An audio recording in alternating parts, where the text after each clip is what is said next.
खौफ खुदा ये भी नहीं वो भी नहीं। रिज़्क़े खुदा खाया किया, फरमाने हक टाला किया, शुक्र करम तरसे सज़ा ये भी नहीं वो भी नहीं।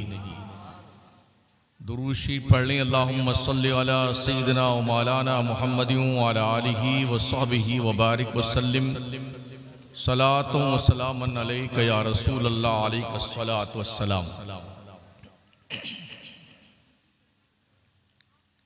अल्लाह का बड़ा एहसान है कि उसने हमें और आपको इंसान बनाया है। अगर वो हमें और आपको जानवर बना देता तो हम कुछ नहीं कर सकते थे। कीड़े मकोड़े पैदा करता हमें और आपको तो हम कुछ नहीं कर सकते थे। इंसान बना करके उसका ये ऐलान, लक़द खलक़नल इंसान फी अहसन तक़वीम, यकीनन हमने इंसान को सारी कौमों से ज्यादा खूबसूरत पैदा किया। अगर यकीन नहीं आता है कि आप खूबसूरत हैं कि नहीं हैं, तो शीशा के सामने खड़े हों, एक बार अपने रुखे ज़ेबा को देखिए और एक बार कुत्ते को देखिए, कंपेयर कीजिए कि आप में से कौन ठीक है। ए बच्चे, जरा इस कंपनी को या तो पीछे कर दो या थोड़ा साइड में कर दो।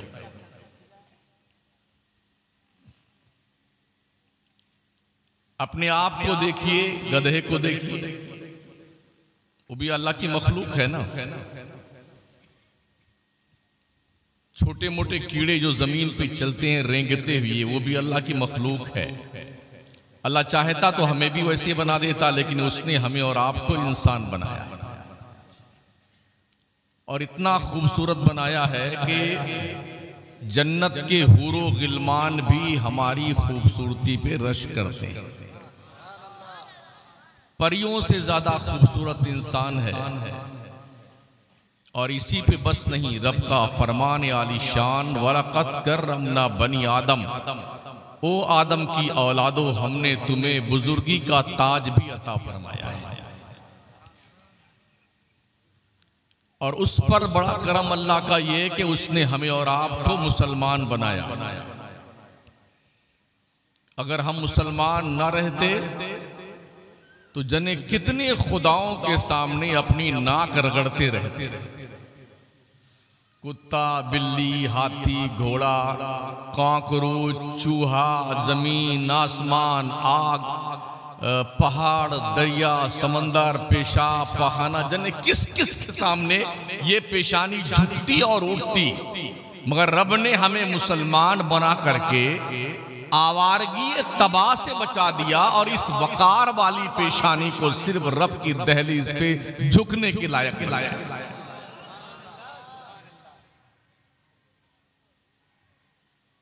और सबसे बड़ा करम अल्लाह का ये कि उसने हमारे हाथ में अपने महबूब का दामन अता फरमाया।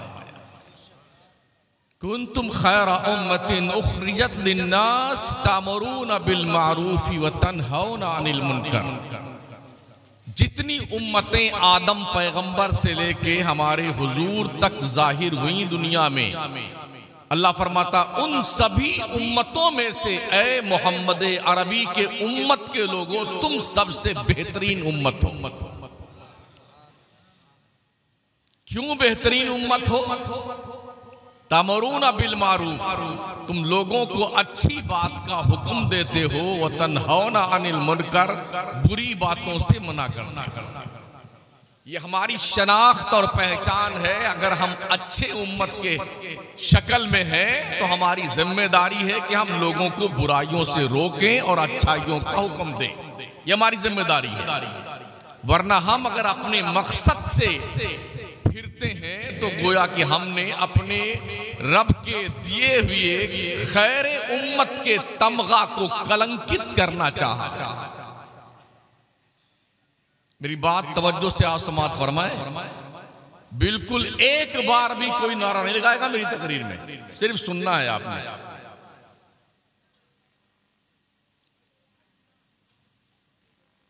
अल्लाह फरमाता व इम्मा युनसियन्नका शैतान, फला तक़उद बाद ज़िक्रा मअल क़ौमिज़ ज़ालिमीन। शैतान के बहकाने से, उसके वरगलाने से, अगर तुमने गलत दोस्तों की महफिल अटेंड करनी शुरू कर दी है, तुमने बुरों की संगत इख्तियार कर ली है, तुम दीन के ट्रैक से हटकर चलने लगे हो, तो जब तुम्हें याद दिलाया जाए तो बुरे रास्ते को छोड़ के सीधे रास्ते पे आ जाओ। ये अल्लाह का फरमान है।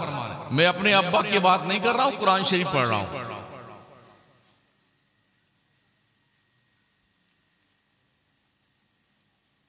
अल्लाह फरमाता वमन याशु अन ज़िक्रिर रहमान नुक़य्यिद लहू शैतानन फहुवा लहू क़रीन। जो अल्लाह के जिक्र से गाफिल हो जाता है तो अल्लाह उसके दिल पे शैतान का पहरा बिठा देता है। यूं कहना चाहिए जो नमाज नहीं पढ़ता उसके दिल पे शैतान का कब्जा हो जाता है। मुझे नहीं पता इतने जितने लोग बैठे हैं कितने नमाजी हैं और कितने बेनमाजी हैं। इतना जरूर मैं जानता हूं कश्मीर से लेके कन्याकुमारी तक जाने का इत्तेफाक होता है, सबसे ज्यादा बेनमाजियों की तादाद सिर्फ सुन्नियों के पास है। गैरों की मस्जिदें तो भरी रहती है, सुन्नियों की मस्जिदों में कभी 2 आदमी, कहीं 5 आदमी, कहीं आधी सब, कहीं एक सब। हाँ, अभी रमजान शरीफ गुजरा है तो माशाअल्लाह ऐसे झूम झाम के बादल बरसे हैं। वजू खाने से लेके गुस्ल खाने तक जिनकी जियारतें फैज याब से कभी आंखें भी मुनव्वर नहीं हुई थी, उनकी भी माशाअल्लाह जियारत रमजान में हो जाती है। और वो भी पूरे महीने नहीं, शुरू में हफ्ता के 4 दिन, 5 दिन और आखिर में 2-4 दिन। ये हमारे नमाजियों की क्वांटिटी है। मैं आपसे पूछना चाहता हूं, ये जंगलीपन हमने सीखा कहां से? अहले सुन्नत वल जमात के लोगों, बुजुर्गों ने क्या यही शिक्षा दी थी हमें? अल्लाह के वलियों ने क्या हमको यही मैसेज दिया था? पूरी दुनिया के नक्शे पे अल्लाह के वली, अल्लाह के दोस्तों के मज़ारात महफूज हैं, जिन्होंने पूरी जिंदगी बिल्डिंगें नहीं बनाई हैं, दिल बनाए हैं, दिल।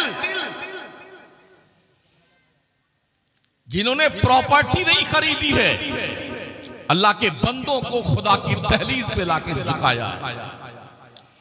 जिन्होंने मर्सिडीज कारें नहीं खरीदी हैं, बिगड़े हुए इंसानों को अल्लाह के दहलीज पे झुका करके दिल का आईना साफो शफाफ बनाकर इस लायक बनाया कि दिल के आईने में है तस्वीर यार, जब जरा गर्दन झुकाई देख ली।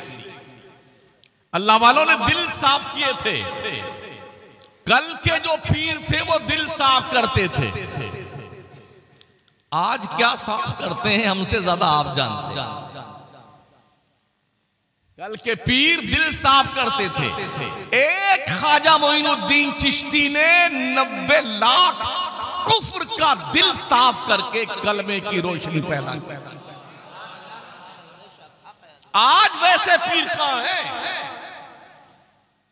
कहां है? मेरे ख्वाजा ने अपने पीरो मुर्शिद ख्वाजा उस्मानी हारूनी का उर्स शायद किया हो, फातिहा वगैरह की हो।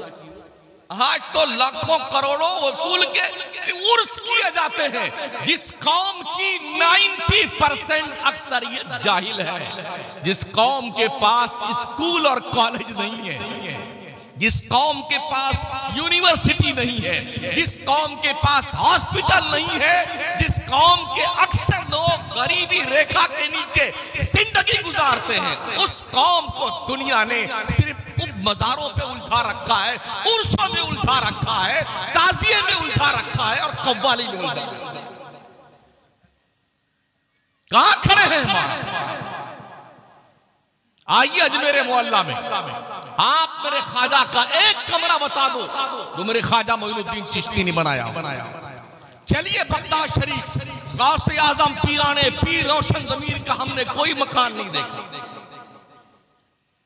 हज़रत जुनैद बगदादी का कोई मकान नहीं देखा हमने, मारूफ करखी का कोई मकान हमने नहीं देखा।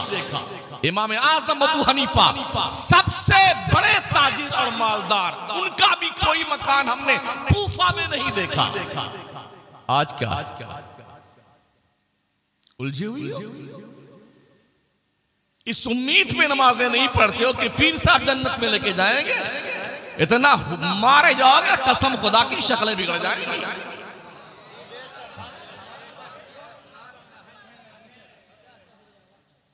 क्या जुनून सवार हमारी कौम के लोगों को।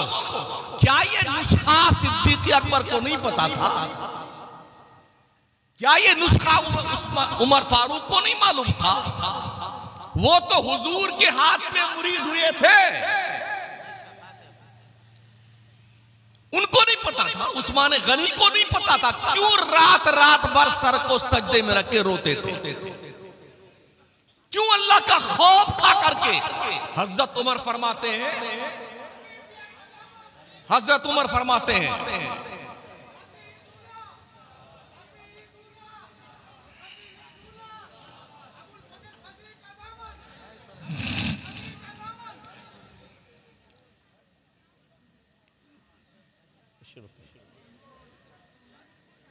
बैठे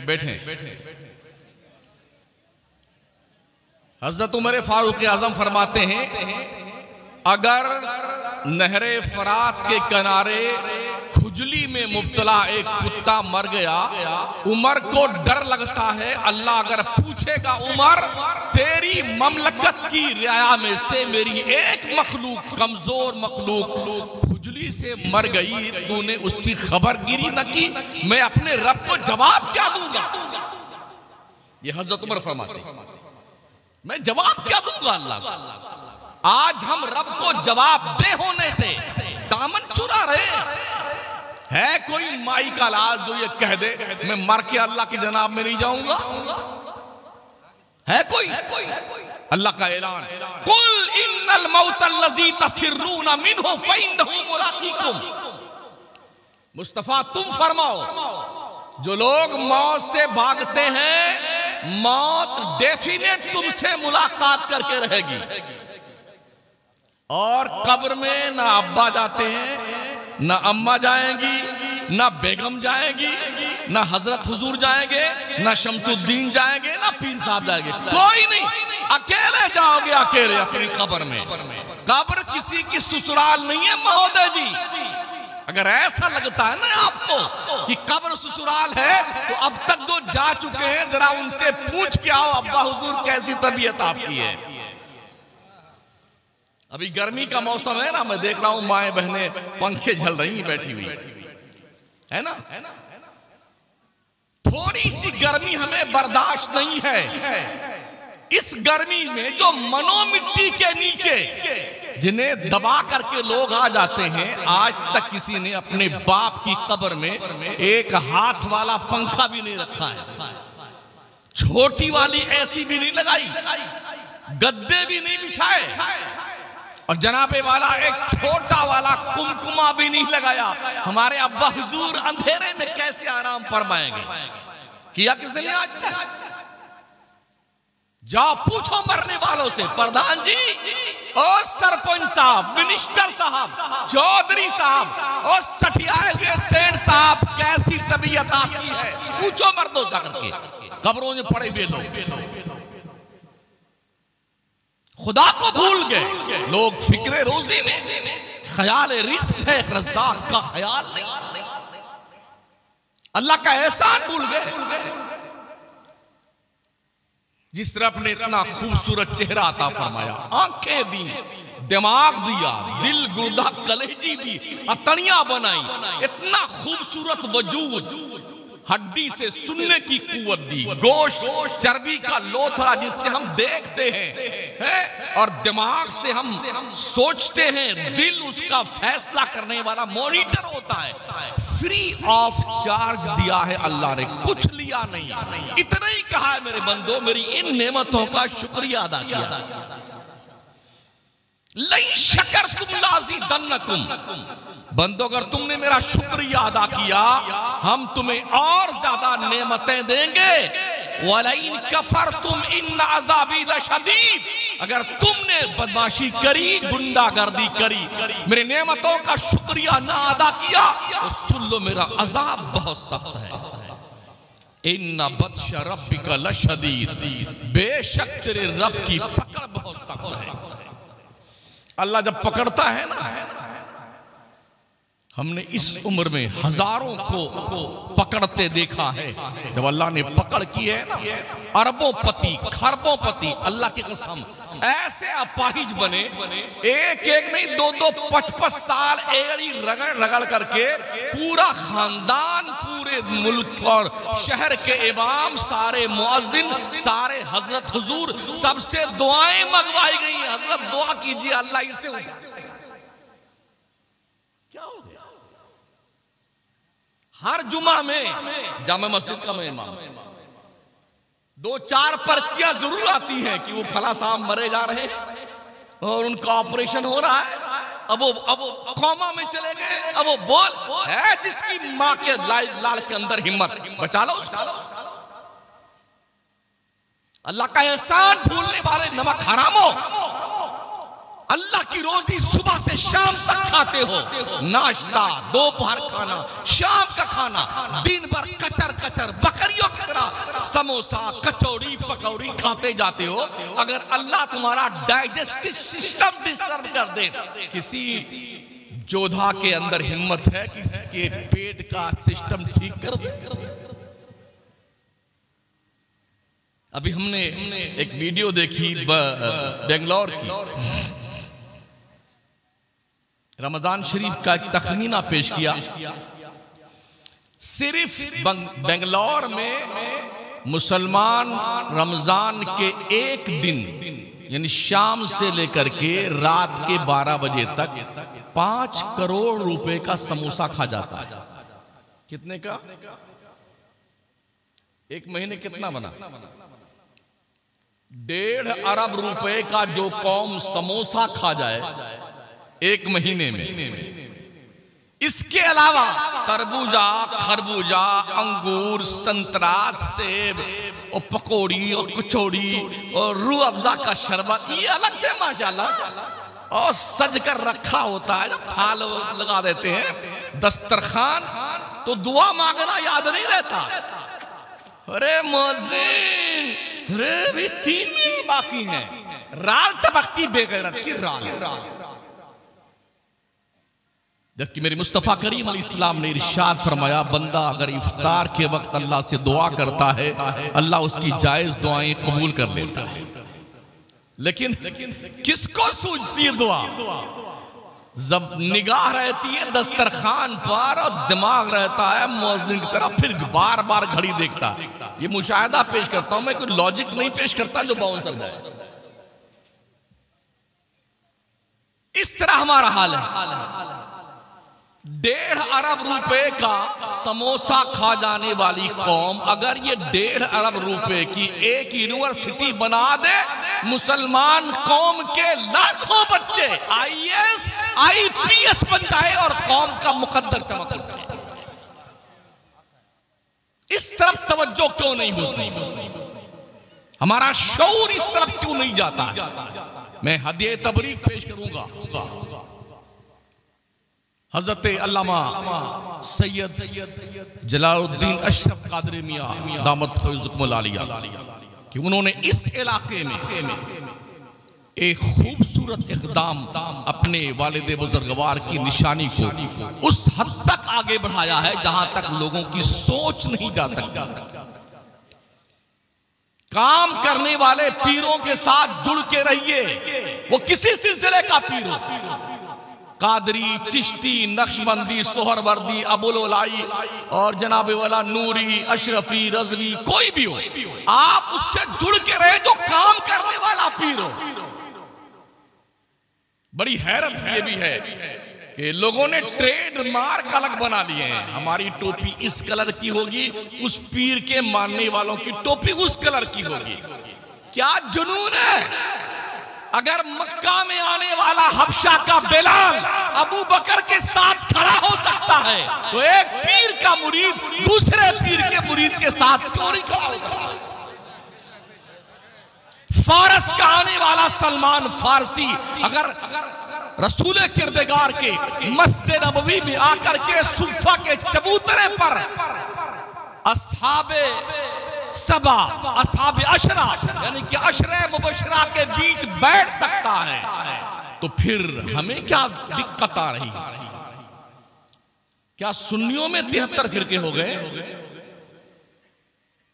मेरे हुजूर ने तो फरमाया था मेरी उम्मत में 73 फिरके होंगे, एक फिरका जन्नत में जाएगा, 72 जहन्नम में जाएंगे। अब हमें क्या हो गया? एक पीर वाला दूसरे पीर वाले को सलाम नहीं करता।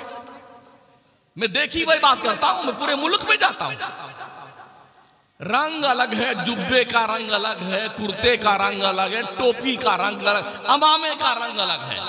बगदाद में यही हो रहा था, बगदाद में इसी पे मुनाजरा हो रहा था कि हरा अमामा पहनना चाहिए कि काला पहनना चाहिए, जुब्बा किस कलर का होना चाहिए, मिसवाक एक बालिश की होनी चाहिए या उससे छोटी होनी चाहिए या उससे बड़ी होनी चाहिए, अगर बड़ी हो गई तो वहां शैतान बैठ जाता है। ये मुनाजरा बगदाद में हो रहा था जब दुनिया के 3 बर्रे आजम पर मुसलमान हुकूमत करता था।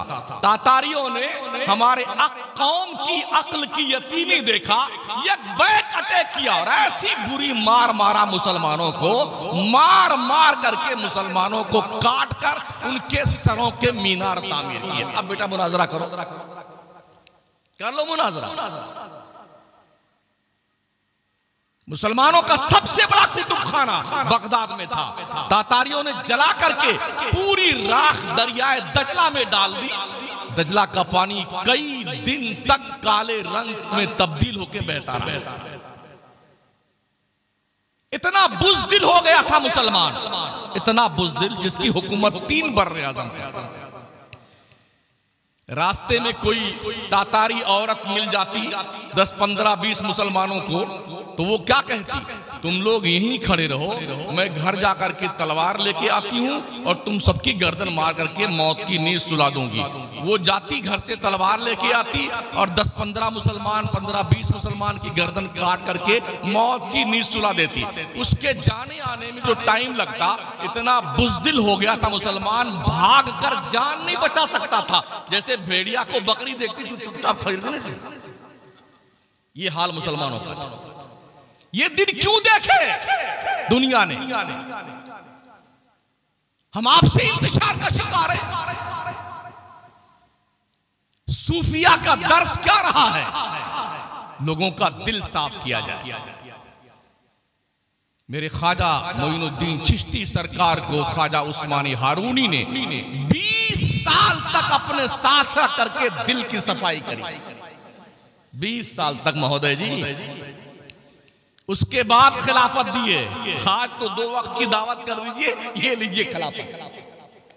आप भी खलीफा, आप भी खलीफा। इसीलिए मैं इस खिलाफत को खुली आफत कहता हूं।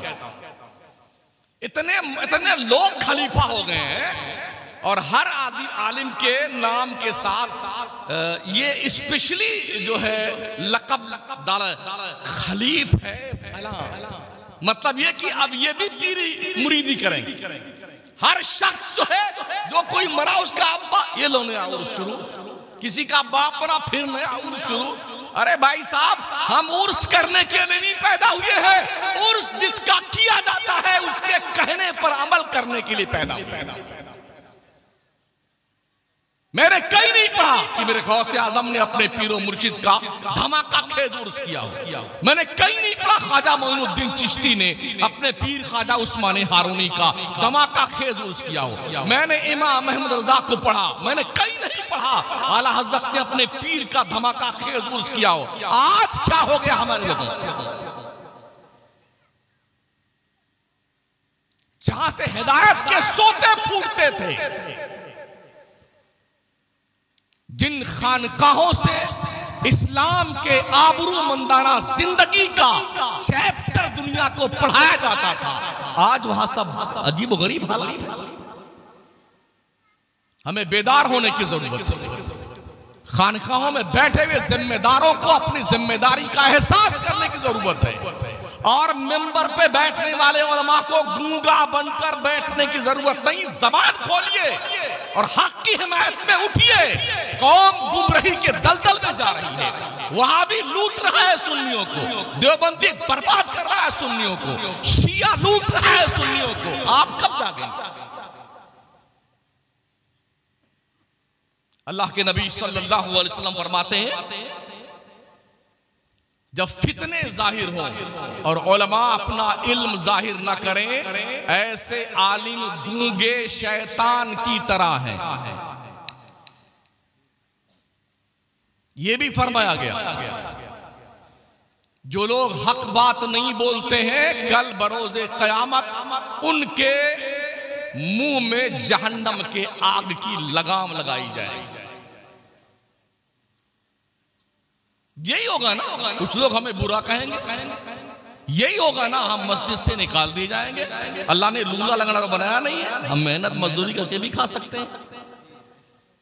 हमने कोई ठेका ले रखा है इमामत करने का क्या?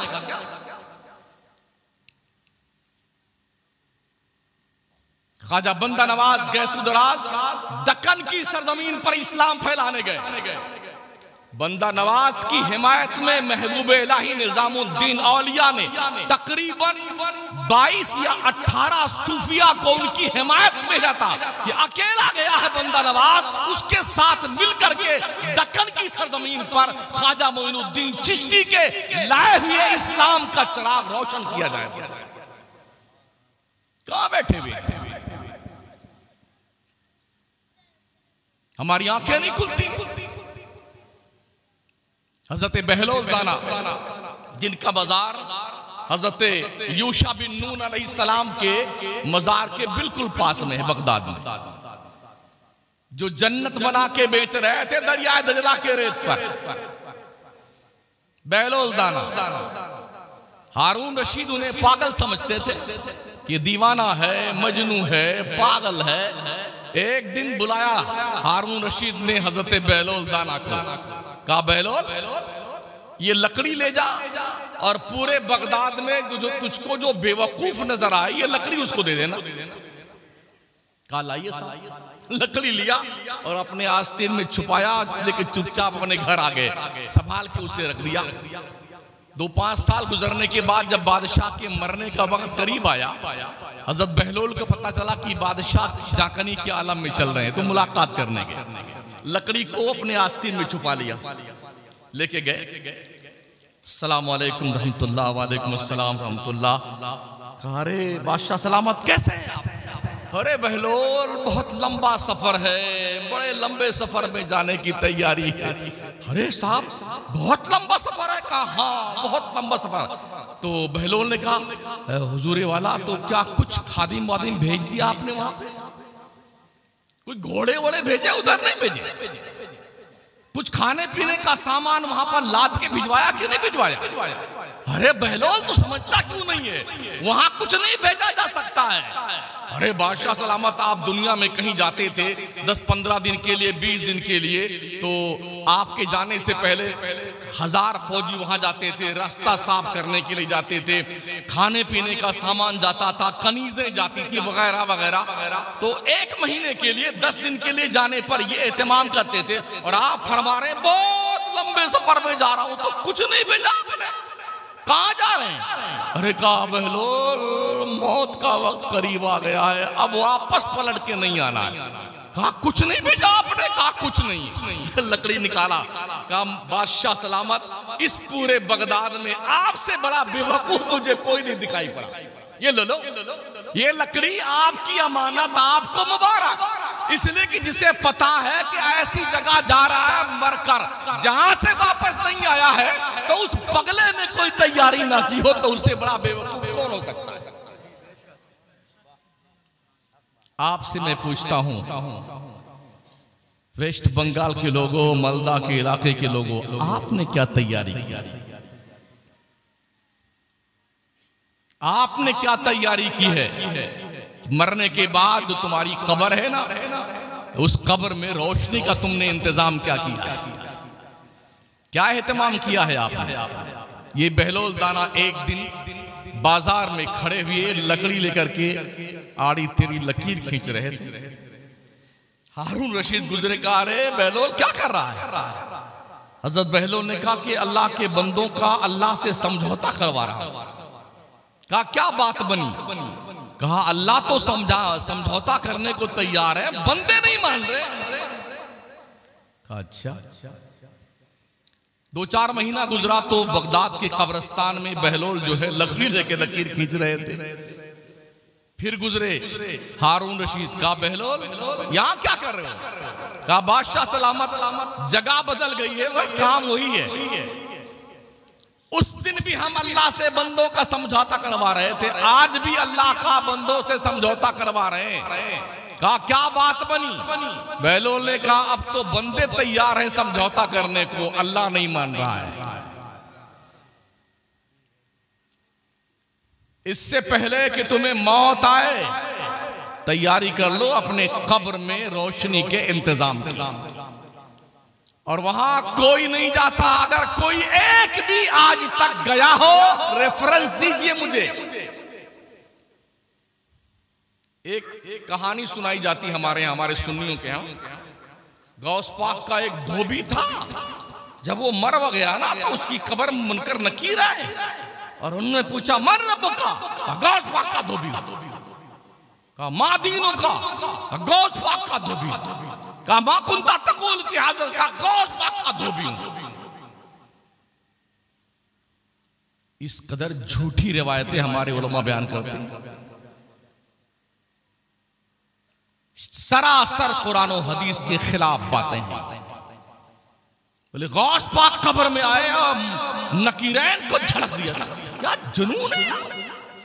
कब्र में मुनकर नकीर आते हैं और हमारे हुजूर आते हैं और कोई नहीं आता है। समझ रहे हो? इसलिए इस खप्त में मत रहे ना कि हमें लोग जन्नत में लेके जाएंगे। मेरी उम्र 60 साल की है, जब से होश संभाला है नमाज पढ़ रहा हूँ, रोजा रखता हूँ, इबादत करता हूँ। अल्लाह ने करम फरमाया, अपने घर भी बुलाया कई मरतबा, लेकिन मुझे अब तक यकीन नहीं है इस बात पर कि मेरी जिंदगी की कौन सी नेकी अल्लाह ने कबूल कर ली। अब तक पता नहीं। आपको है? हमारी ज़ंबीले हयात में एक भी नेकी नहीं है जिस पर हम मुकम्मल यकीन करके ये कह सकें हाँ ये इबादत रब की शान के लायक मैंने की है।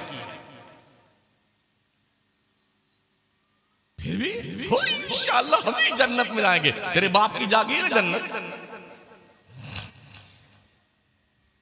प्लॉट खरीदे तुमने जन्नत में। इस सालेपुर के इस रोड पर अगर कोई दुकान खरीदनी हो ना तो सर का पसीना पैर तक आएगा। तो जन्नत क्या इस दुकान से भी सस्ती है?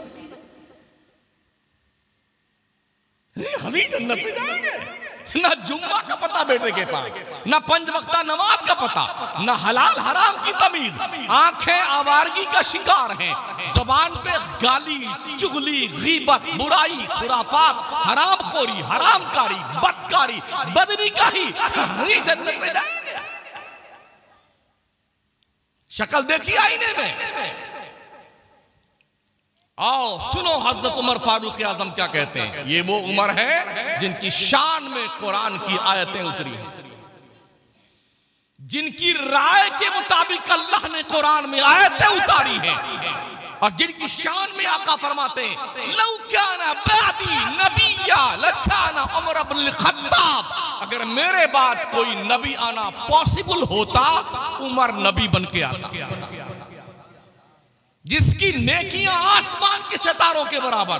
वो उमर कहते हैं अगर अल्लाह ने अदल से काम लिया हशर के मैदान में तो कोई बख्शा नहीं जाएगा। उमर भी बख्शा नहीं जाएगा। अगर अल्लाह ने फजल से काम लिया तो हर कोई जन्नत में जाएगा। लेकिन ये हमें कन्फर्म पता नहीं है कि उस दिन वो किससे काम लेगा, हमें पता नहीं। अल्लाह क्या कहता वलिल्लाहिल अस्माउल हुस्ना फदऊहु बिहा। ओ बंदो तेरे रब के बड़े अच्छे अच्छे नाम है, अपने रब को उन्हीं अच्छे नामों को ले लेके पुकारा कर। लेकिन बंदा अल्लाह का नाम कम लेता है, किस किस के नाम लेता है, किस किस के नाम, अल्लाह के नाम नहीं लेता है। और रब ने फरमाया वमा क़दरुल्लाह हक़्क़ क़द्रिही, लोगों ने अपने अल्लाह का मकाम नहीं पहचाना जैसा कि रब का मकाम पहचानना चाहिए।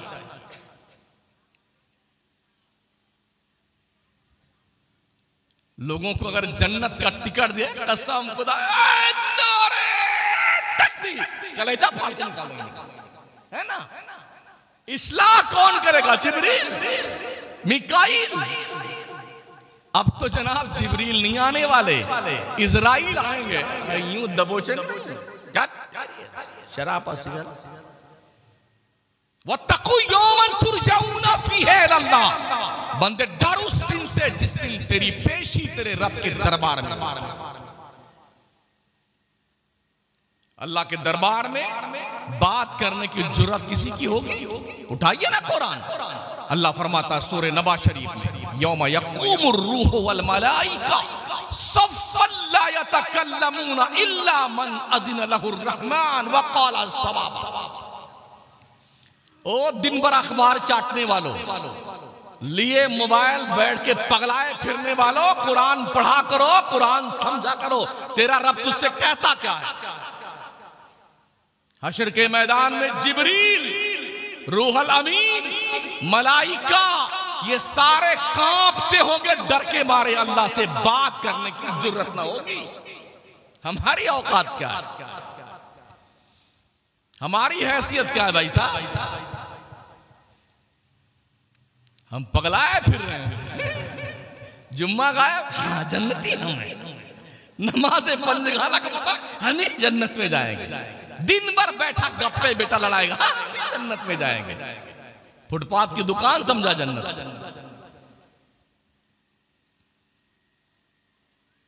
जहन्नम का भी नाम सुना नहीं सुना आपने, या सिर्फ जन्नत का सुना? हजरत अलमिया ये है कि हमारे यहाँ जन्नत का इतना माशाल्लाह बखान किया जाता है, और जहन्नम का जिक्र भी डर के मारे मौलवी नहीं करता। हाँ तो सुन लीजिए भाई साहब, अल्लाह ने सिर्फ जन्नत नहीं बनाई है, जहन्नम भी बनाया। जहन्नम कितनी गहरी है पता है? एक दिन जिब्रील आए बारगाह रसूल अनाम अलैहिस्सलाम में। जैसे पहुंचे एक जोरदार धमाका हुआ। आका ने पूछा जिब्रील ये आवाज कैसी है? उन्हें अर्ज किया रसूलुल्लाह 70 साल पहले जहन्नम की मुंडेर से एक पत्थर ढकेला गया था जहन्नम में। 70 साल के बाद आज तह तक पहुंचा है, ये धमाका उसका है। इतना गहरा है जहन्नम। कौम के सामने जब बताया जाए पुलसरात है एक जहन्नम के पीठ पर जो बाल से ज्यादा बारीक, तलवार से ज्यादा तेज। अरे ये मौलाना लोगों का काम यही है। बिल्कुल हमारा यही काम है।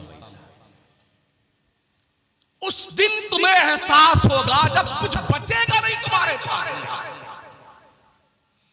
इस पुलसरात पर से हर एक को गुजरना है, हर एक को। इसके बगैर कोई बाईपास रास्ता जन्नत में जाने का नहीं है। 50,000 साल का दिन होगा हश्र के मैदान का, और 50 साल का रास्ता है ये पुलसरात का, जिसे पार कर लेने के बाद ही जन्नत में परमिशन मिलेगा जाने का। लेकिन जरा अपने खेत की जो मेड़ होती है पतली हो तो उस पर चलते चलते आदमी धुलक जाता है, गिर जाता है, लड़खड़ा लेता है। बाल से ज्यादा बारीक, तलवार से ज्यादा तेज जो पुलसरात, वो भी जहन्नम के पीठ पर आग के शोले दहक रहे हैं, उसके ऊपर से गुजरना है। क्या ये पॉसिबल हो सकता है कि हर कोई गुजर जाए? अल्लाह अल्लाह। दोज़खियों को दोज़ख में डाले जाने के बाद भी कुरान शरीफ में आयत मौजूद है। जहन्नम क्या कहेगा? हल मिन मज़ीद, हल मिन मज़ीद, या अल्लाह भी मेरा पेट नहीं भरा, और भेज जहन्नमियों को, और भेज हमारे पास। तो फिर जानते हो क्या, जब आदमी सब भर दिए जाएंगे, गुनहगार, बद किरदार और पापी, इसियां शारी करने वाले लोग, कुफार और मुशरिकीन, तो जब भी पेट नहीं भरेगा तो पत्थर फेंक करके जहन्नम का पेट भरा जाएगा। वक़ूदुहा नास वल हिजारा, जहन्नम का ईंधन इंसान है और पत्थर है। हल में मजीद, ये मजीद रिक्वेस्ट अल्लाह से कि मेरा पेट नहीं भरा, अभी और डाल मेरे अंदर। तो जब इंसान खत्म हो जाएंगे ना, जन्नती जन्नत में चले जाएंगे, जहन्नमी जहन्नम में चले, अब भी पेट नहीं भरा जहन्नम का, तो उसमें पत्थर भर भर करके जहन्नम का पेट भरा जाएगा। और जब जहन्नमी प्यास से तड़पेंगे ना, तो दारोगे जहन्नम हजरते मालिक से कहेंगे, मालिक बड़ी प्यास लगी। 1000 साल तक उनकी इस बात का हजरत मालिक जवाब नहीं देंगे। 1000 साल के बाद वो चिल्लाते रहेंगे, चीखते रहेंगे, पानी पानी पानी। जहन्नमियों को पीप, खून, थोहड़, कांटों का फल, बदबूदार जहन्नम का जो है मादा, ये पीने को दिया जाएगा, जिसके पीने के बाद जब प्यास लगेगी ना, उसके बाद जब 1000 साल के बाद वो कहेंगे पानी पानी, फिर चिल्लाते रहेंगे, तो अच्छा अल्लाह अल्लाह से पूछ के जवाब देता। तो जहन्नम का खौलता हुआ पानी दिया जाएगा।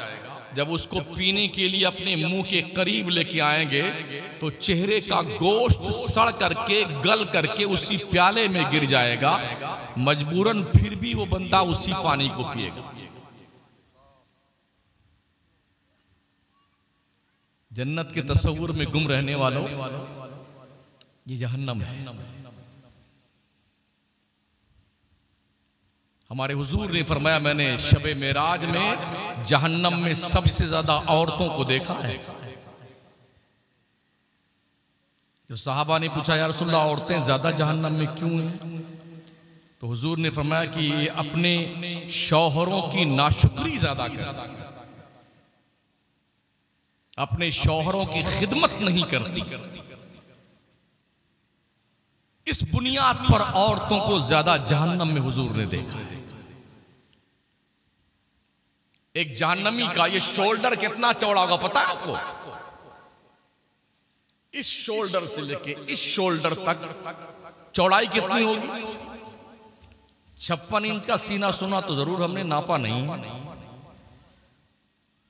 ये जो हो ना चौड़ाई शोल्डर की, हदीस शरीफ में आया है कि यहां पर अगर तेज रफ्तार घुड़सवार घोड़े पे बैठे और दौड़ाया घोड़े को, 2 महीना दौड़ाने के बाद इस शोल्डर से इस शोल्डर पे पहुंचेगा जहन्नमी के।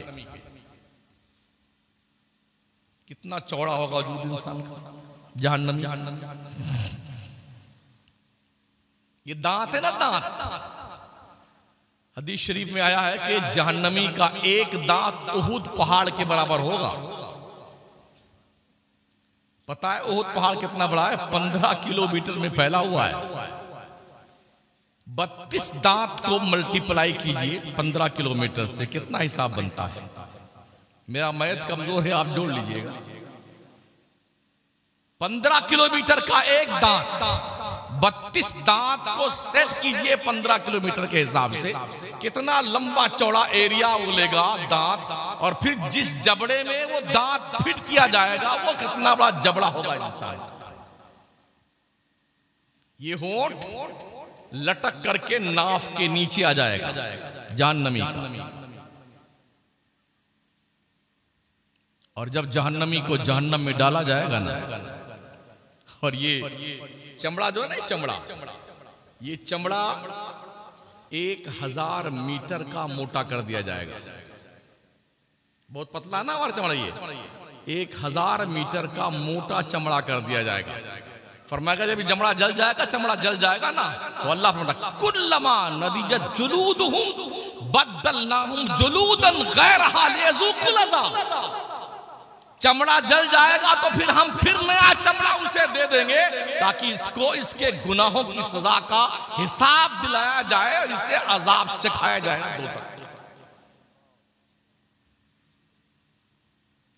जन्नत के उसमें खुश रहने वाले लोगों जहन्नम का भी जिक्र सुन लिया करो ताकि तुम्हें एहसास। रब फरमाता बंदों ने अल्लाह की कदर नहीं जानी जैसी कदर करनी चाहिए। जब भी कोई बात परेशान होता है ना बंदा, अल्लाह के बारगाह में नहीं आता है।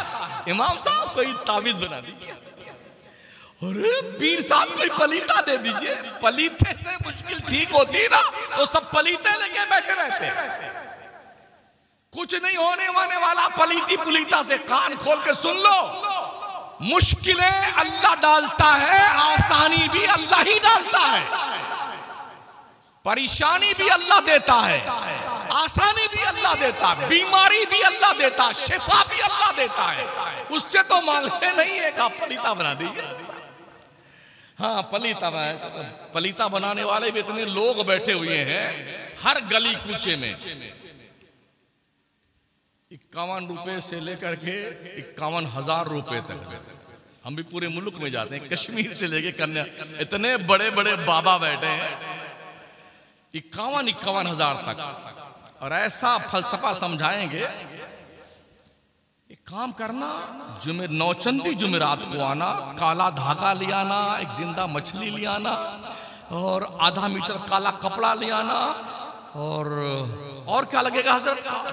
बंदर का नाखून, शेर के सीने की हड्डी, हिरन का नाफा, भालू के मोछ का बाल। इतना समझा देंगे बेटे ना, उसके बाप नहीं सुनाओ।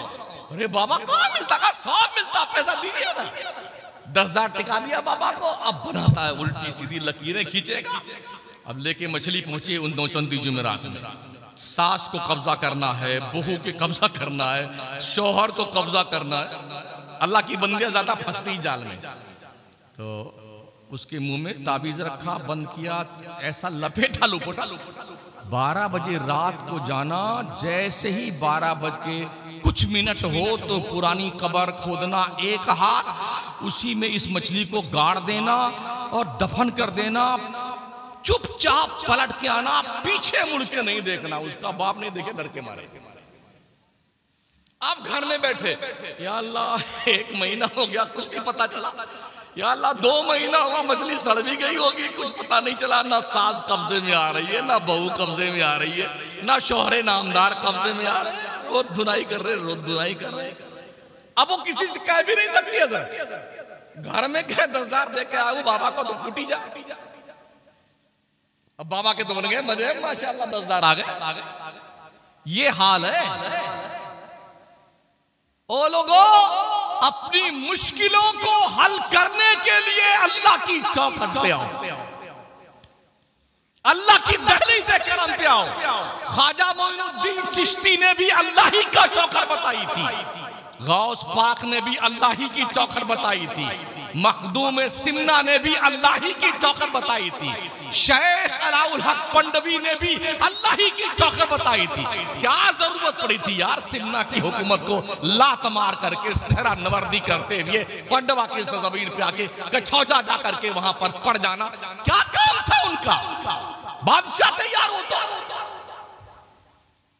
डूबती हुई इंसानियत को, बहके हुए लोगों को, कुफ्र और शिर्क में मुब्तला लोगों को, अल्लाह की चौखट से दूर रहने वाले लोगों को खुदा की चौखट पे झुकाने के लिए अल्लाह के वली आए थे। इसलिए हमने किसी वली की बिल्डिंग नहीं देखी। मैं वली की बात करता हूं, इस दौर के लोगों की बात नहीं करता हूं। हम भी मुरीद हैं अल्हम्दुलिल्लाह, लेकिन हमको अल्लाह ने पीर का प्रचार करने के लिए नहीं पैदा किया, दीन का प्रचार करने के लिए पैदा किया मुझे। हर मौलवी को, हर पीर को दीन का प्रचार करना चाहिए, पीर का प्रचार नहीं करना चाहिए। पीर ने दीन का प्रचार किया, खुदा की जन्नत में सो रहा है वो। जिन्होंने खिदमत दीन मुस्तफा करी है ना, वो कब्रों में जाने के बाद भी अपने परवरदिगार के जन्नत की बहारों में सोए हुए। हम कहां तक काम कर? अल्हम्दुलिल्लाह हम पढ़ने वाले लोग, खातूने मशरिक नहीं पढ़ते हैं, हदीसें पढ़ते, कुरान पढ़ते, कुरान और हदीस की रोशनी में हालात का कंपेयर करते हैं, दुनिया का जायजा लेते हैं, फिर तकरीरें करते हैं। पढ़ा लिखा तबका हमारे सुन्नी जलसों से दूर भाग चुका है। जब हमने पूछा लोगों से क्या जाए तुम्हारे जलसे में, सुनिए पूरी रात चिल्लाते हो तुम मौलवी लोग, सुबह फजर की नमाज सारे गुल करके बैठ जाते हो, काहे का फायदा है ऐसे जलसों का? क्या ये सच्चाई नहीं है? मुजफ्फरपुर में जलसा था 3 साल पहले, आधी तकरीर मेरी फजर की अजान से पहले हुई, आधी तकरीर फजर की अजान के बाद में हुई। जब मैं मस्जिद में गया नमाज पढ़ने के लिए, इमाम के अलावा 2 आदमी हम थे, तीसरा कोई नहीं था। ये सुन्नियों के जलसे होते हैं, हमसे ज्यादा जलसा कोई नहीं करता हिंदुस्तान में, और हमारी कौम से ज्यादा जाहिल कोई कौम नहीं है। जब मस्जिद के इमाम साहब तशरीफ फरमा है, अगर ये जुमा के दिन खड़े करके ऐलान कर दें कितने लोगों को नमाज के शरायत, फराइज और वाजिबात याद हैं, यकीन के साथ मैं कह सकता हूं शायद कोई खड़ा हो, शायद कोई खड़ा हो। और यार नमाज अहमुल इबादत है, स्पेशली इबादत अल्लाह की है, खुदा के कुर्ब का सबसे इंपॉर्टेंट जरिया नमाज है। एक काफिर और मुसलमान के बीच फर्क सिर्फ नमाज का है। मन तरक सलात मुतअम्मिदन फकत कफर, जिसने एक वक्त की नमाज जानबूझ के छोड़ दी उसने काफिरों जैसा काम किया। इमाम शाफई तो उसे काफिर मानते जो नमाज छोड़ दे। एक वक्त की नमाज, दाढ़ी रखने का नाम मुसलमान थोड़ी है। हमसे बड़ी दाढ़ी अयोध्या के पंडितों की है।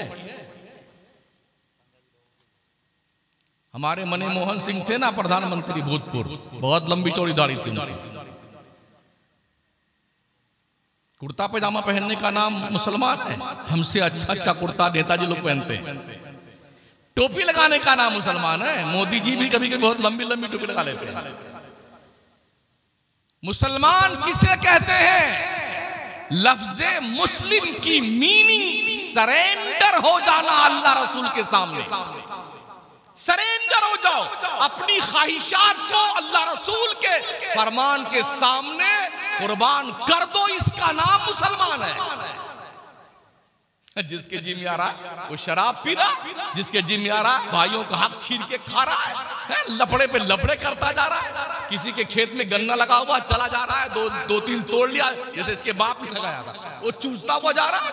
किसी ने अपने खेत में जो मटर लगाया था उसको उखाड़ के खाते जा रहा। भाई साहब, अगर आपने किसी के छप्पर से उसकी इजाजत के बगैर तिनका तोड़ा है खिलाल करने के लिए, तो फेले हराम का इर्तिकाब किया। कहां बैठे हैं? इतनी देग खा गए माशाल्लाह हम सुन्नी, खिचड़ों की देग, मुर्गे की देग, पुलाव बिरयानी की देग खा खा के टंकी ओवरलोड माशाल्लाह। थोड़ा नमक ज्यादा था, वो थोड़ी बोटी भी 1-2 कम मिली थी हमें। इसमें बड़े आगे हम इकट्ठा किया पैसा, ये फिर चल गई साहब। एक मुहर्रम के एक महीने में 1-2 नहीं, कई लाख नहीं, करोड़ों रुपए का शरबत और खिचड़ा खा पी लेता है सुन्नी मुसलमान। जिस कौम की बच्चियों को आज की तारीख में कॉलेज में इस बुनियाद पर एडमिशन देने को दुनिया तैयार नहीं है कि हम मुसलमान की बेटियां हिजाब पहन के आती हैं, हिजाब उतार दो तब तुम्हें एडमिशन मिलेगा। क्या हम मर गए? अगर खिचड़ा नहीं खाए तो हम मर जाएंगे, शरबत नहीं पिए तो हम मर जाएंगे, पुलाव नहीं खाएंगे तो हम मर जाएंगे। क्यों नहीं? ये पैसे इकट्ठा करके खानकाह बनाना जरूरी नहीं है। खानकाह बनाने वालों को चाहिए, खानकाह जिनकी बनाने वाले हो उसके नाम की यूनिवर्सिटी बनाओ, उस बुजुर्ग के नाम के कॉलेज बनाओ, उस बुजुर्ग के नाम पे बढ़िया दारुल बनाओ, इंस्टीट्यूट बनाओ, हॉस्पिटल बनाओ उसी बुजुर्ग के नाम का, ताकि कौम के लोग जो गरीब गुर्बतज़दा है कम पैसों में जाके पढ़ाई भी कर सके, इलाज भी करवा सके। ये नहीं सोचती किसी। एक एक पीर साहब की हमने कई जगह खानका देखी। अजमेर में अलग खानका है और हिंदुस्तान में 10-10 जगह हजरत खानका लोगों की है, कोई रहता नहीं है। हमारी कौम का जरा कितना भूत सवार है। हजरत आप कितनी खानका में रहोगे? आप पूछो ना अपने हजरत से। आप आराम से रहो, सब कुछ ठीक ठाक है, लेकिन कितनी खानका बनाओगे आप? एक जगह दफन होंगे ना आप मरने के बाद, या हर खानका में आधा टुकड़ा यहाँ दफनाया जाएगा, आधा वहां टांग काट के वहां और दूसरी टांग वहां, आधा मुंडी उधर, ऐसा होगा कहीं? जी नहीं। तो ये पैसों की बर्बादी क्यों? कौम के बच्चों को ग्रेजुएट बनाइए, क्वालिफाइड बनाइए, सच्चा पक्का सुन्नी मुसलमान बनाइए, अल्लाह वालों से प्यार करने वाला बनाइए, ताकि नबी के दुश्मनों की आंखों में आंखें डाल करके उसे उसकी नानी याद दिला। ये कब मुमकिन होगा? जब हमारे पीर लोग सुधरेंगे और हमारे मौलवी लोग सुधरेंगे। डर लगता, अरे अगर कुछ कह दिया सख्त तो नजराना ही कट जाएगा। क्या हुआ? नजराना नहीं मिलेगा तो फिर क्या होगा? हम झेल रहे हैं, कई जगह नजराने नहीं मिले। कोई बात, हमारा रब रज़ाक है। अल्लाह ने वादा फरमाया, वमा मिन दाब्बतिन फिल अर्द इल्ला अल्लाह रिज़्क़ुहा व यअलमु मुस्तक़र्रहा व मुस्तौदअहा कुल्लुन फी किताबिन मुबीन। रोजी की गारंटी रब ने ली है। कीड़े मकोड़ों को अल्लाह रोजी देता तो शमसुद्दीन तो 6 फीट का आदमी है, हमको क्यों नहीं रोजी देगा वो? हम तो मायल बकरम है, कोई सायल ही नहीं, रात दिखलाए किसे रहरवे मंजिल ही नहीं है। हमने तो हालात इतने बिगाड़ रखे, बहुत आसान है। डॉक्टर इकबाल कहते ये शहादत गहे उल्फत में कदम रखना है, लोग आसान समझते हैं मुसलमान होना। बिरयानी खाने का नाम मुसलमान नहीं भाई साहब। इस्लाम की मुकद्दस शहजादियों, माओ बहनों, बेटियों, अपनी गोद में परवान चढ़ने वाले बच्चों और बच्चियों को गोद में आने से पहले जब पेट में हो, तुम्हारा किरदार इतना पाकीज़ा हो कि बच्चा पेट में रहकर अगर अब्दुल कादिर जीलानी नहीं बन सकता है जो 18 पारा का हाफिज बन के पैदा हुआ, अगर कुतुबुद्दीन बख्तियार काकी नहीं बन सकता है जो 14 पारा के हाफिज बन के माँ के पेट से पैदा हुई, तो कम से कम गुलाम अब्दुल कादिर तो बन सकता है बच्चा। गुलाम कुतुबुद्दीन बख्तियार काकी तो बन सकता है, गुलाम मोइनुद्दीन चिश्ती तो बन सकता है, गुलाम मखदूम सिन्ना तो बन सकता है। मगर ये कब होगा? जब माएं अपनी जिम्मेदारियां महसूस करेंगी। आज कोई तारिक बिन ज़ियाद क्यों नहीं पैदा होता? आज कोई सलाहुद्दीन अय्यूबी क्यों नहीं पैदा होता? आज कोई मोहम्मद बिन कासिम क्यों नहीं पैदा होता? इसलिए कि माँ के पेट में बच्चे का नुत्फा करार पाता है, तो उस वक्त से लेकर के जो मोबाइल शुरू होता है, दिन भर रात भर माएं बहनें कार्टून देखेंगी, पिक्चर देखेंगी, नंगी नंगी तस्वीरें देखेंगी, दिन भर लगी रहेंगी, उसमें लगे रहेंगी। पेट में रहने वाला बच्चा इस बात को नोट करता कि मेरी क्या माँ क्या कर रही है, ये ध्यान रखना। पेट में आज तो साइंस ने भी इसे वेरीफाई कर दिया है कि माओं के किरदार का असर बच्चों की सेहत पर मुरत्तब होता है जो पेट में परवान चढ़ते हैं। तो सबसे पहली यूनिवर्सिटी बच्चों के लिए माँ की गोद हुआ करती है, उससे पहले माँ का शिकम है। अगर बच्चे की माँ पाकीज़ा किरदार की हामिल होगी तो बच्चे अब्दुल कादिर जिलानी पैदा होगा, मोइनुद्दीन चिश्ती बन के पैदा होगा, बख्तियार काकी बन के, निजामुद्दीन औलिया, फरीदुद्दीन अत्तार, फरीदुद्दीन गंजे शकर, हजरत ख्वाजा हुसामुद्दीन, हजरत बाबा फरीदुद्दीन, साबिर अलाउद्दीन, इमाम महमद रजा, ये सब पैदा होते हैं जब माए पाकीज़ा किरदार की हामिल होगी तब ऐसा होगा। ऐसे नहीं, इतना आसान नहीं। डॉक्टर इकबाल कहते हैं चुमी गोयम मुसलमानम बलरजम के दाना मुश्किलाते लाएलारा। जब मैं कहता हूं कि मैं मुसलमान हूं ना तो मेरा जिस्म कांपने लगता है।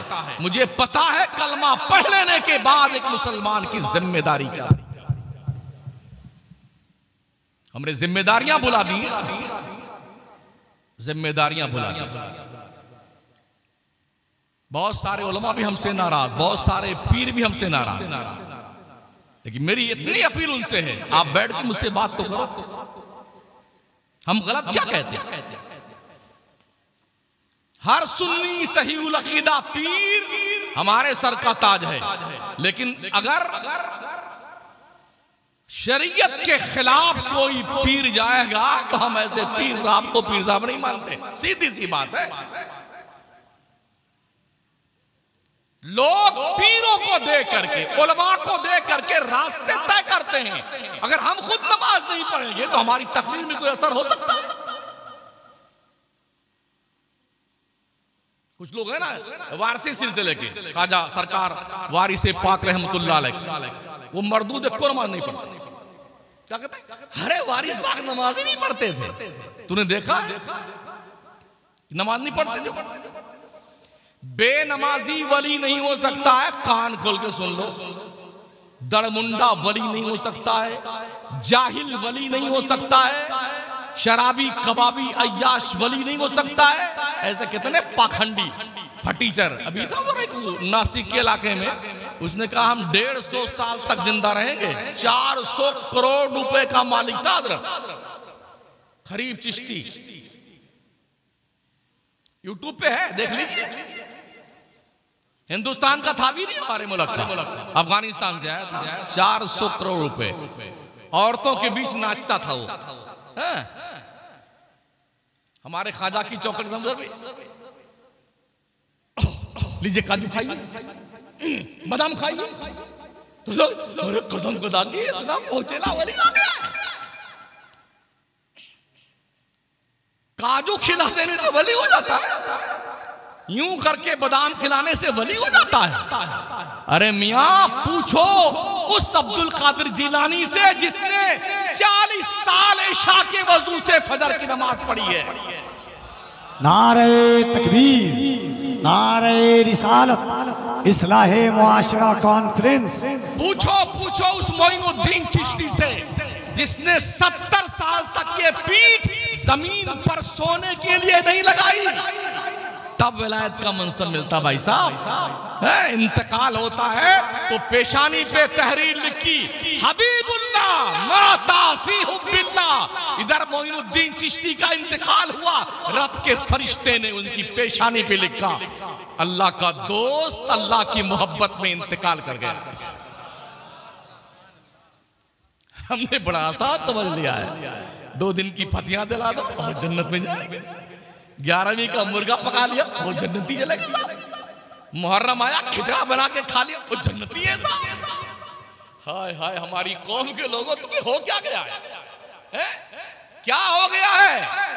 अपने बच्चियों के लिए कॉलेज बनाओ, कहीं ऐसा ना हो पूरी नाक कट करके चली जाए फिर एहसास तुम्हें हो। हम भी इसी हिंदुस्तान में रहते हैं, हम भी मीडिया पर नजर रखते हैं।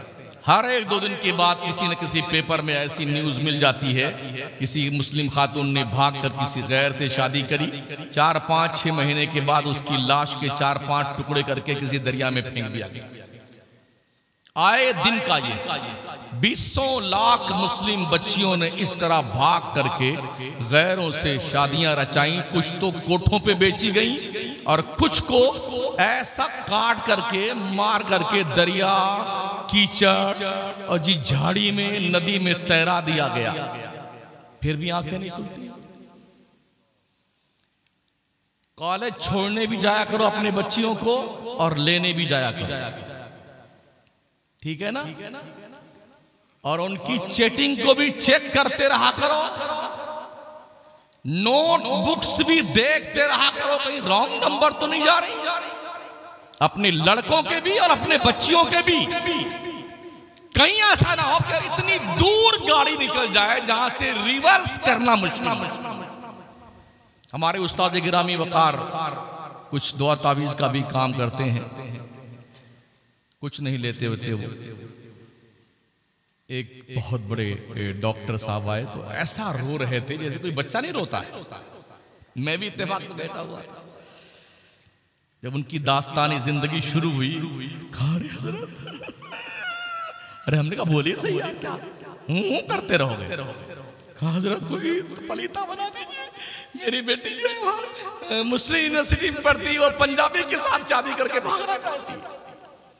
हमने कहा महोदय जी अब तो बड़का पलीता लग गया है, अब बाबा का पलीता काम नहीं करेगा। घर है यहाँ, क्या नाम इस गांव का? हाँ सालेपुर। और लड़की अकेले कहाँ पढ़ती है? ओहो पंचगनी में, दिल्ली में, जेएनयू में। एक कमरा अकेले तो कोई बच्ची लेकर रह नहीं सकती। महंगाई का दौर है, शेयरिंग बेस पे कमरे ले जाते हैं। एक लड़की 3 लड़के, 2 लड़की 4 लड़के। तन्हाई में गैर महरम मर्द गैर महरम औरत इकट्ठी हो तो तीसरा शैतान होता है, ये हदीस की रोशनी में। और उस पर तुरफा तमाशा ये कि मोबाइल की दादी अम्मा, एक फिंगर प्रिंट के नीचे जहन्नम का दहकता हुआ अंगारा, नंगी नंगी तस्वीरें, बेहयाई बेशर्मी, जंगली जानवरों की तरह जिंदगी गुजारने वाले इंसानों की दास्तानी हयात। फिर क्या आप सोच सकते हैं कि उनकी इज्जत महफूज रहेगी वहां पे? कहां बैठे हैं आप?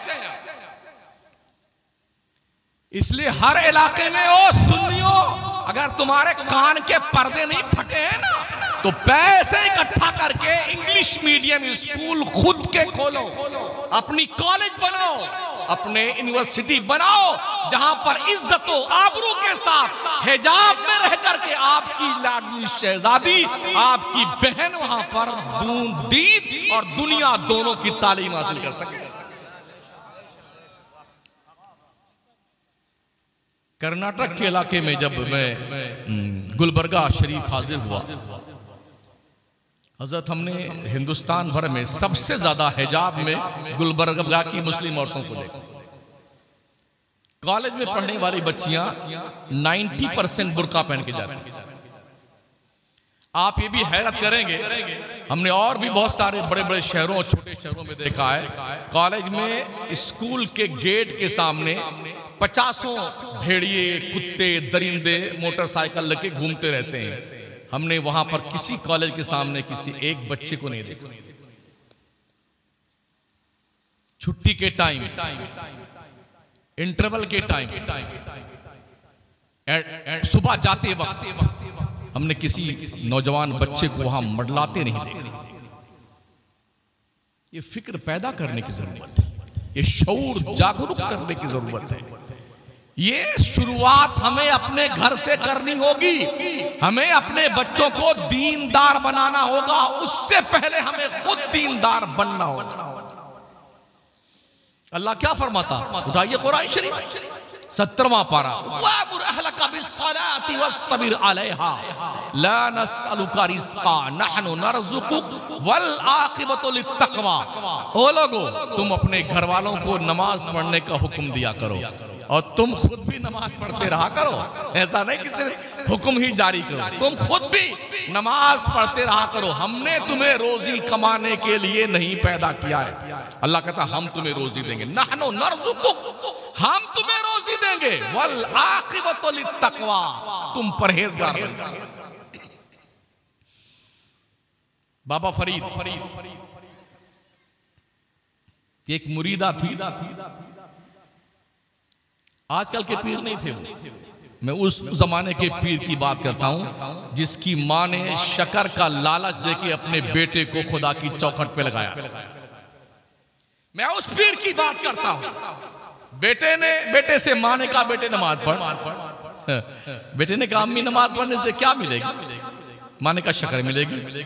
माँ को पता था बेटा शक्कर ज्यादा खाता है। कहा फिर क्या करना माँ? कहा बेटे वजू कर ले। माँ के आदेशानुसार वजू किया और जब वजू करके मुकम्मल किया बेटे मुसल्ला लिया। बेटा मुसल्ला लाने गया तो माँ ने शक्कर की पुड़िया बनाई और मुसल्ला बिछा करके चुपके से रख दिया उसके नीचे। माँ के बताए हुए हिसाब से उन्हें नमाज पढ़नी शुरू की, नमाज मुकम्मल की, मुसल्ला उठाया, शक्कर की पुड़िया मिली, खुश होके खाते गए। रूटीन में कई हफ्तों तक ये मिजाज माँ का था, बेटे के मुसल्ले के नीचे शक्कर की पुड़िया रखना और बेटा लेता खाता चला जाता। एक दिन शिकार करने गए दोस्तों के साथ में, वक्ते नमाज हुआ, माँ बेचैन, मुसल्ला बिछाया उसने, कहा मेरे परवरदिगार आज तेरी बंदी की कहीं आबरू नीलाम ना हो जाए। अल्लाह तुझे पता है मैंने अपने बेटे को तेरे रहमत के करीब शक्कर का लालच देके किया था। मैं शक्कर की पुड़िया रखती थी परवरदिगार, आज वो जंगल में शिकार करने गया है, नमाज का वक्त होगा, वो नमाज तो जरूर पढ़ेगा। परवरदिगार मुसल्ले के नीचे अगर वो शक्कर नहीं पाएगा तो वो ये समझेगा कि मेरी माँ मुझे धोखा देती। आज अपने बंदी की आबरू रख ले। जब माएँ अपने आंसू खुदा के दहलीज़े करम पे बिछा देती है ना, अल्लाह माओं को मायूस नहीं करता। वो माओ अपने बच्चों के हक में अच्छी दुआएं मांगा करो। हदीस शरीफ में आया जब माँ अपनी औलाद के लिए 100 मरतबा दुआ करती है अच्छी दुआ, 99 मरतबा अल्लाह कबूल कर लेता, एक बार रद्द करता है। और अगर 100 मरतबा बद्दुआ करती है ना तो 99 मरतबा रद्द कर देता है अल्लाह, एक बार कबूल करता है। ये माँ की ममता, माँ का प्यार। इधर माँ ने मुसल्ला बिछा के दुआएं मांगनी शुरू करी, आंखों के आंसुओं की सौगात पेश करनी शुरू की। उधर बाबा फरीद ने अपने दोस्तों से कहा आओ नमाज पढ़ते हैं। दोस्तों ने कहा क्या मिलता है नमाज से? कहा शक्कर मिलती है। कहा तो हम भी पढ़ेंगे। सबने मुसल्ला बिछा दिया, नमाज शुरू की। तो अब से पहले तो माँ शक्कर की पुड़िया रखती थी, आज उन सारे बच्चों के मुसल्ले के नीचे अल्लाह के फरिश्तों ने शक्कर की पुड़िया ला के रखा। इस तरह बच्चों को अल्लाह के चौखट के करीब लाने की जरूरत है। अपने बच्चों के सामने शर्तें रखो, अगर बच्चों तुमने सूरह यासीन सुना दिया तो तुम्हें हम तुम्हारी ख्वाहिश के मुताबिक सबसे अच्छा कपड़ा सिला कर देंगे। तुम जिस होटल में बोलोगे वहां चल के तुम्हें खाना खिलाएंगे। इस तरह से लालच दिया। चंद मसाइल लिख के दो अपने बच्चों को, ताकि बच्चे जब याद कर लें उनकी हौसला अफजाई के लिए इनामात दिया करो, ताकि बच्चे अल्लाह की रहमत के करीब आए। ऐसा करने से हम अपने बच्चों को खुदा की दहलीज पे लगा सकते हैं। ये तरीका रहा है। तो मैं अर्ज कर रहा था, एक खातून जो हजरत बाबा फरीद की मुरीदा थी, 2-3 बच्चियां थी, जवान हो गई थी और बेचैन थी कि पैसे तो है नहीं, शादी करनी है बच्चियों की। तो बाबा से कहा बाबा आज कुछ पैसे दे दो, बच्चियों के हाथ तो पीले कर दें। तो हजरत ने फरमाया बेटी अल्लाह से मांगो, अल्लाह जरूर देगा। वो भी इतनी जिद्दी थी कि हम तो आप ही से लेंगे, देना ही पड़ेगा। और याद रखें जब कोई अल्लाह का नेक बंदा वली होता ना, जिसको वली कहते हैं, हाँ तो अरे गहरे खैरे जाने कितने वली बने हुए हजरत। अरे मर्दूद को नमाज नहीं पढ़ता, उसको भी लोगों ने वली बना दिया। हमारे सुन्नी वाले उसको भी वली बना रखा। तो जो वली होते हैं ना उनका पावर देखिए। हदीस शरीफ में आया जब बंदा मेरा किसी चीज की हलफ उठा लेता है ना, तो मुझे अपने इज्जत की कसम, अपने बंदे की उस कसम को पूरा करना ही पड़ेगा। अल्लाह फरमाता है। तो उस बंदी ने कहा हम तो आपसे पैसा दीजिए हमें, हम अपने बच्चे की शादी करेंगे। तो हजरत बाबा फरीद ने कहा अच्छा जा। एक मिट्टी का ढेला लिया, हो गई। एक बड़ा वाला ढेला उठा के लेके आई, मौका मिल गया ना, दिया हजरत ने बस 3 मरतबा कुल अल्लाह शरीफ पढ़ा, सूरह इखलास, और उसको फूंक दिया काले इसको, हाथ में लिया तो सोना बन गया। जो मिट्टी का ढेला था ना वो सोना बन गया। वो लेके बहुत खुश होकर निकली। ये प्लान बनाते हुए अब घर में जाएंगे तो घर पूरा साफ करके, धुल करके, खुशबू सुलगा करके इतना सारा ढेला ले आएंगे। गई घर पे, घर को धुलाई किया, खुशबू सुलगाए, खुद भी नहाया, नए कपड़े पहने और खूब माशाल्लाह वजीफा किया बैठ करके। अब बैठ करके जितना ढेला इकट्ठा किया, 3 बार कुल हुवल्लाह पढ़ा, 300 बार पढ़ा, 3000 पढ़ा, दिन भर रात भर, दिन भर 3 दिन 3 रात कुल हुवल्लाह पढ़ करके फूंकती रही। वो कभी हल्का सा पीला नहीं हुआ। अब तीसरे दिन बहुत गुस्से में आई अपने पीर की बारगाह में। बस मैं खत्म कर रहा हूं जी। वो बहुत गुस्से में आई पीर साहब के। हज़रत वो आपने तो वजू भी नहीं किया था और ऐसे 3 मरतबा कुल हुवल्लाह शरीफ पढ़ दिया था, वो सोना बन गया था। मैंने तो घर भी धुला और उसको साफ करने के बाद खुशबू सुलगाया, खुद भी नहाई, नया कपड़ा पहना, वजू करके बैठी और 3 दिन 3 रात कुल हुवल्लाह शरीफ पढ़ती रही। हजरत इतना एहतमाम करने के बाद वो तो पीला होने का नाम ही नहीं था, एक को ढेला पीला नहीं हुआ। क्या कमी थी मेरे पढ़ने में? बाबा फरीद ने सर झुका लिया, आंखें अश्कबार हो गई, आंखें उठाई, कहा बेटी तेरे पढ़ने में कोई कमी नहीं थी, बात सिर्फ इतनी थी तेरे मुंह में फरीद की जबान नहीं थी, तेरे मुंह में फरीद की जबान नहीं थी। अल्लाह वालों से जब कोई करामत जाहिर होती है तो वो रो रो करके अल्लाह को मनाते हैं, मौला ये तेरा करम था परवरदिगार, तूने आबरू बचाई है। और आज करामतों का प्रचार किया जाता है।